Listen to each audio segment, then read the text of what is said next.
Sachin light house and sound company 51 रुपया हो जाए भैया तार फरमाइश। और आप राम सजीवन वर्मा बिबियापुर से आपके द्वारा 100 रुपया भैया के बहुत बहुत धन्यवाद। महेश यादव भाई हमारे 100 रुपया बहुत बहुत धन्यवाद। बड़ा बढ़िया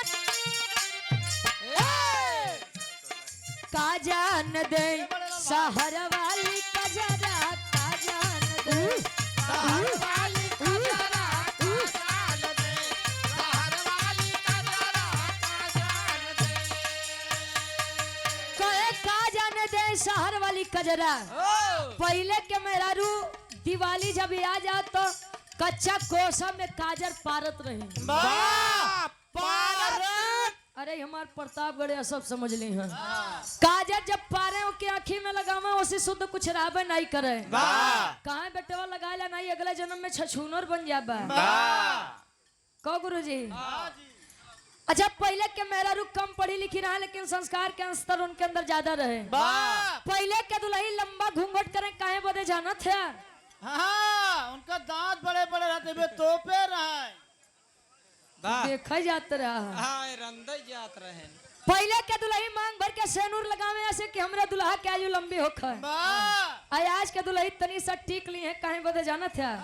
ये जल्दी मारे दूसरे जाई।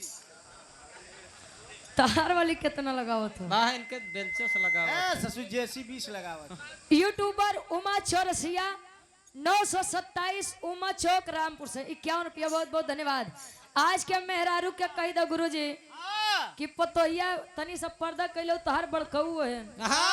के हन बड़कऊ कहे कि अब बड़कऊ छोटकऊ का निहारत है। इनके मुड़े पे चढ़ के जाब हम कुल तो सब पहले देख लिए। जियो से वाह भैया कहे कुल तो पहले देख लिए आप के टोपी। का गुरुजी। तो पहले खोल के दिखवा ले रहे हैं। और 51 रुपया मोतीलाल पाल भैया हमारे 51 रुपया बहुत बहुत धन्यवाद आशीर्वाद के चाह रही। गाँव में कैसे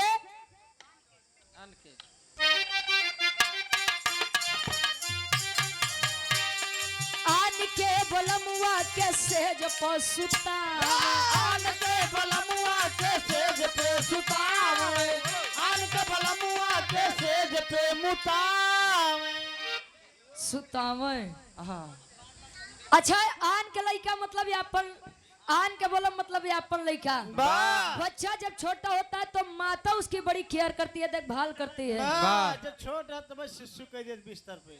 अच्छा अनिल यादव बड़े बाबू PWD कार्यरत प्रतापगढ़ गार्जियन जी के द्वारा 100 रुपया बहुत बहुत धन्यवाद।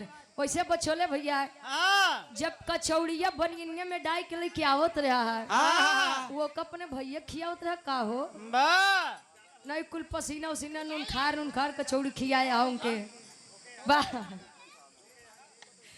और आप सम्मानित गार्जियन जी अंकित चौरसिया एडवोकेट साहब हाई कोर्ट रामपुर बेला की ऐतिहासिक सजमी से 201 रुपया बहुत बहुत धन्यवाद।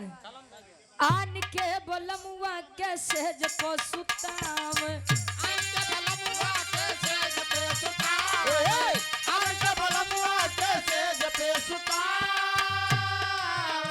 अरे अपने बलम के बिछा दी गोनरा अरे अपने बलम के बिछा दी गोनरा का जान दे शहर वाली कजरा का जान दे शहर वाली कजरा का जान दे शहर वाली कजरा शहर वाली कजरा शहर वाली कजरा का जान दे शहर वाली कजरा का जान दे शहर वाली कजरा का जान दे।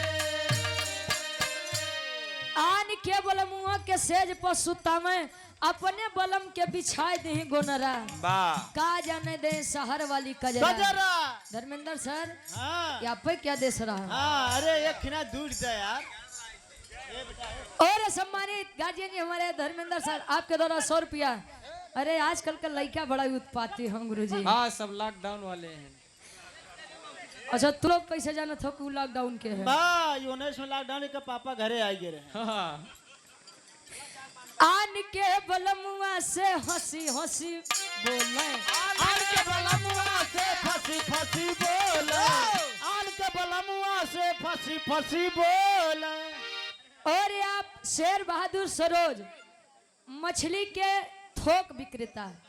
अच्छा 51 रुपया, बहुत बहुत धन्यवाद।